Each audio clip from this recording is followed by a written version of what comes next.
So before we hop off, I want to ask you, Jonathan. Um, I have my friend Jared Correa calls it table stakes.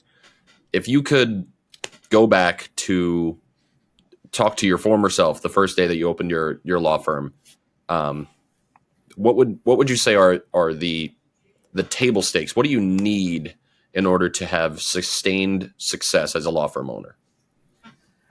I think you need to have a lot of patience, and you need to not quit when things don't go exactly like you think they're going to go.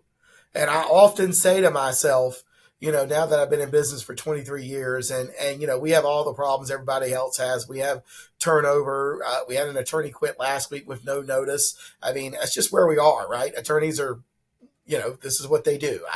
Do I think that's right? No, but that's how it goes sometimes. But I mean, you have to just sort of stick with it. But I think a lot of people don't know what they want, where they're going, what that's going to look like. Because not everybody would want to build, a law firm like mine, and have some of the headaches and problems that go with that.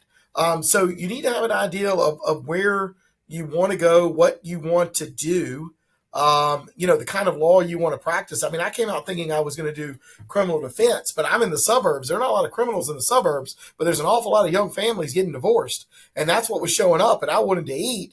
And so I started doing divorces. I was like, well, I kind of like doing divorces. I can sort of deal with the emotions and the drama and all of that stuff. And I can help kids. And that's a good way to go. And it was, the other problem is it's cash and carry, right? If you get into PI, it might be 2 years before you get paid. You get into bankruptcy, a Chapter 13, it could be 2-3 years before the trustee pays you if the person's making their payments and they're still in there.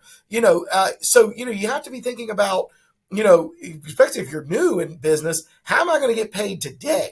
And so the things that are the easiest to do on the cash and carry: family law, criminal law, real estate closings. Those are the three easiest. Get paid today, do work tomorrow, move it from your trust account to your operating account. And so that's some of the stuff people have to think about. And I think a lot of young business owners do. Fortunately for me, I was thinking about that. I was very fortunate to have a father who was a CPA in a small town representing small businesses. And, he was invaluable to me as far as, the mistakes he had watched other small businesses make, the mistakes he had made himself as a small business owner. So I had the ideal of, I've got to figure out how to get paid today and work tomorrow.